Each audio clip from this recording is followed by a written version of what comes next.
horas 30 segundos.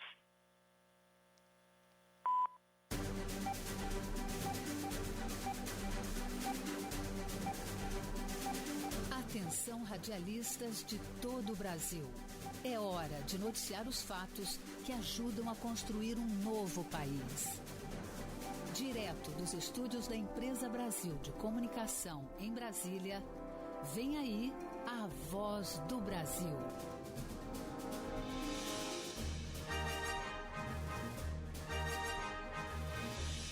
Em Brasília, 19 horas.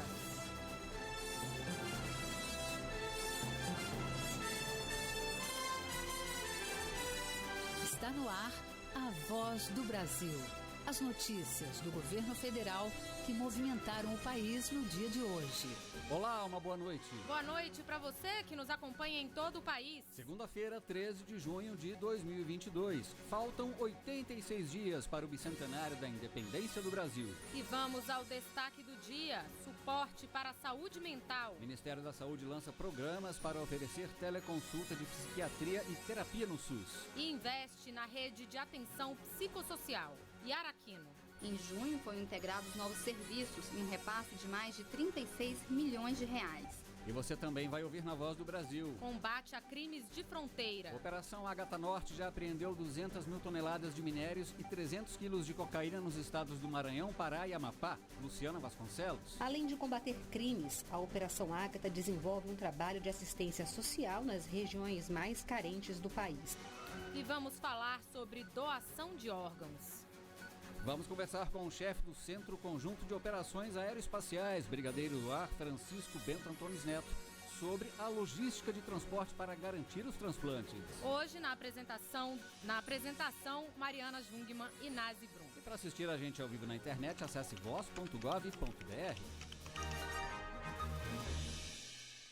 Levar um coração, um fígado, uma córnea de um canto a outro do Brasil. Uma das missões da Força Aérea Brasileira é o transporte de órgãos doados, que pode salvar uma vida em outra cidade ou estado. A logística é grande, uma verdadeira corrida contra o tempo. E quem está ao vivo aqui no estúdio e conta pra gente como funcionam essas missões é o Brigadeiro do Ar, Francisco Bento Antunes Neto. Boa noite, Brigadeiro, seja bem-vindo.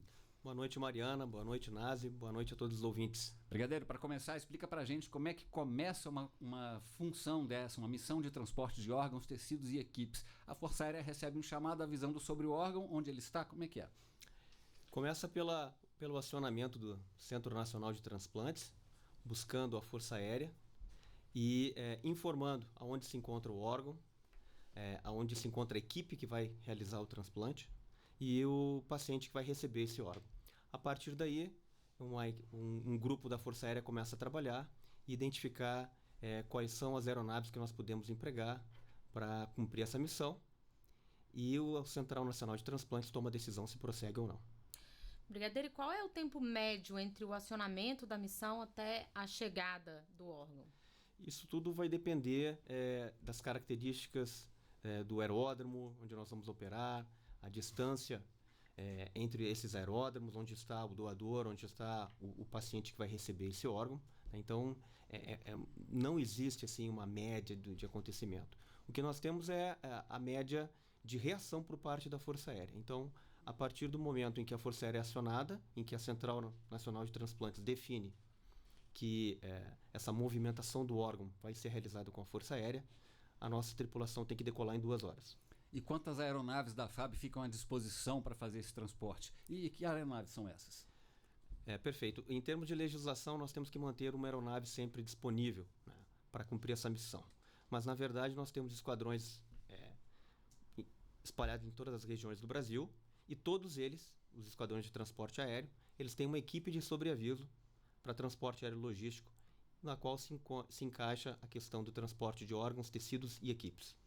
Então, nós temos várias equipes, 24 horas por dia, 7 dias por semana, com um tempo de reação de 2 horas. São aeronaves de transporte, o Bandeirante C-95, o Brasília C-97, o Caravan C-98, né, o Amazonas C-105, e nós vamos utilizar da aeronave que tiver disponível para salvar uma vida. Vocês levam equipes médicas também junto?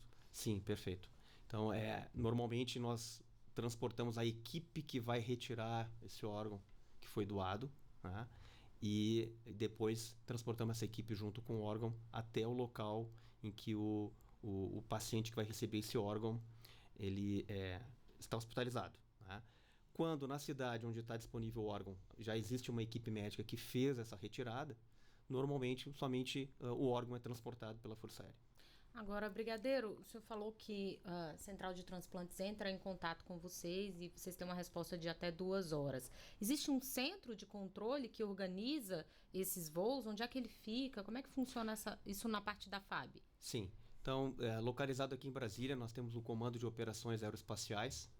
Nesse comando, nós temos uma divisão de operações correntes. Então, na divisão de operações correntes, nós temos várias células, algumas cuidando da defesa aeroespacial, outras do salvamento e resgate, e uma delas está dedicada 24 horas por dia a estar em condições de receber esse chamamento por parte da Central Nacional de Transplantes. Então, é essa célula que vai planejar como que a missão vai acontecer, né, e fazer as coordenações necessárias. Certo, brigadeiro. E esse trabalho vocês cobrem todo o território brasileiro, desde lá o Amazonas até o Rio Grande do Sul, o país todo? O país todo, em qualquer lugar, né? Então, a Central Nacional, ela define, muitas vezes ela tem outros meios de transportar esses órgãos, né? Mas quando ela define pela Força Aérea, porque normalmente vai estar associado a um aeródromo, ou melhor, uma cidade em que ela não dispõe da aviação comercial, aviação de carreira, né? Ou o horário não é adequado. Então, a Força Aérea vai ser acionada nesse momento. Pois é, até para a gente entender melhor, o trabalho que vocês fazem não é exclusivo da Força Aérea, né? É um trabalho complementar. Quer dizer, a Central de Transplantes pode usar aviões de carreira comerciais também, se aquilo for mais adequado. Exatamente, perfeito. Na verdade, quando nós somos acionados, ela vai nos informar em que cidade está esse órgão, né? E a partir daí existe todo um trabalho de logística para identificar quais são os melhores, o meio mais eficaz de se fazer esse transporte. Tem que se identificar as questões meteorológicas da área de operação, tanto da onde vai ser retirado o órgão, quanto da onde ele vai ser entregue, né? As questões operacionais dos aeródromos que estão envolvidos aí. Então, tem que se definir se o aeródromo ele está aberto na madrugada, por exemplo. Essa questão logística é importante. Muitas vezes a gente tem que ligar para uma prefeitura e pedir que liguem as luzes do aeródromo ou coloquem o aeródromo em operação para a aeronave pousar na madrugada com a equipe para a captação do órgão. E desde quando a FAB faz esse trabalho?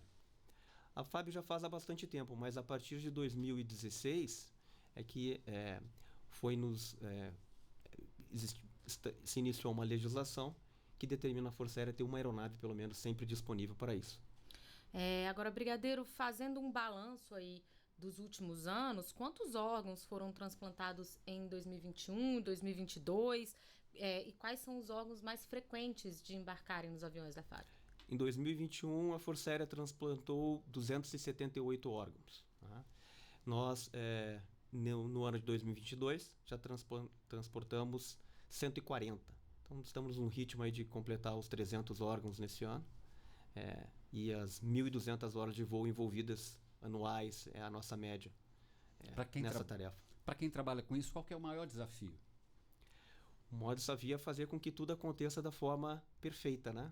Não se admitir um erro da nossa parte que venha a impossibilitar um transplante e salvar uma vida. Esse eu acho que é o grande desafio de todo esse sistema. A gente imagina, brigadeiro, que essa missão que é tão nobre geralmente resulta em histórias bonitas, né? O senhor tem aí alguma história para contar para a gente que ficou marcada, assim, relacionada ao transplante de órgãos? Na verdade, eu acho que a grande maioria dessas histórias, elas são bonitas, né? Vão ter um final feliz e fantástico para quem recebe, né? Mas nós temos uma história de uma menina da região sul que, em torno de 2 anos atrás, recebeu um coração de transplante, né? Foi transplantado por uma equipe do 5º Esquadrão de Transporte Aéreo de Canoas, né? E naquela oportunidade, passados alguns meses, ela já em recuperação, claro, né? Mas muito bem de saúde, recebeu a visita da equipe que fez o transporte do órgão. E foi emocionante para aqueles militares, né? Verem a recuperação da paciente, conhecê-la, né? e saber que aquele órgão que estava na aeronave com eles estava naquele corpo da menina hoje, e ela se recuperando e, se Deus quiser, tendo uma vida longa. Quais são os órgãos mais comuns de serem transplantados pela FAB? Fígado e coração são os principais órgãos que nós recebemos. Agora, o Brasil possui o maior sistema público de transplantes de órgãos do mundo. São mais de 60 mil transplantes a cada ano. Como é que o senhor avalia, então, o papel da FAB nessa questão?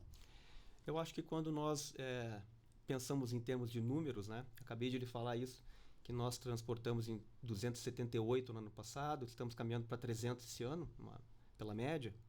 Pode-se pensar que não é significativo, mas para aquela pessoa que vai receber um coração, aquela família que vai ter uma alegria dessas de ter uma pessoa que está doente, se recuperar e ter uma vida longa, como é o caso da menina, que eu acabei de citar, eu acho que é muito importante.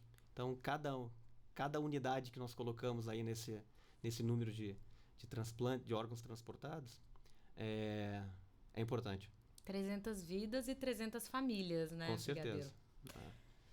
Tá certo, então. Conversamos com o Brigadeiro do Ar, Francisco Bento Antunes Neto. Obrigado pela entrevista aqui à Voz do Brasil. Agradeço a oportunidade.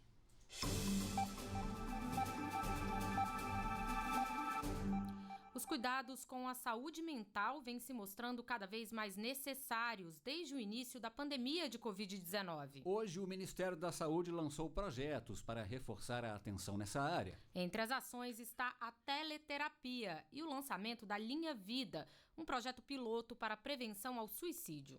Os sintomas de ansiedade e depressão entre crianças e adolescentes dobraram após o início da pandemia. É o que aponta o Ministério da Saúde. E para ajudar toda a população, o governo federal fortalece e lança ações de cuidado com a saúde mental. Uma delas é a Linha Vida, que vai atender pelo número 196. E o projeto piloto é no Distrito Federal. Quem explicou foi o coordenador-geral de saúde mental, álcool e outras drogas do Ministério da Saúde, Rafael Bernardon. Consistirá em uma linha 24 horas de apoio emocional, atendimento será feito por psicólogos e terá uma equipe multiprofissional com psiquiatras para a discussão de casos, e a partir da classificação de risco em leve, moderado e grave, haverá uma árvore de decisão para que o profissional atendente encaminhe para um ambulatório, busque contato com a rede. A partir dos resultados desse programa, nós vamos validar a metodologia, avaliar resultados e aí expandir para nível nacional. Também foi lançado o projeto Teleconsulta, com telepsiquiatria e teleterapia, em parceria com a Associação Paulista para o Desenvolvimento da Medicina. O serviço deve ter início em agosto e a ideia é promover por mês, de forma online, 12 mil consultas com psicólogos e 6 mil com psiquiatras. Além disso,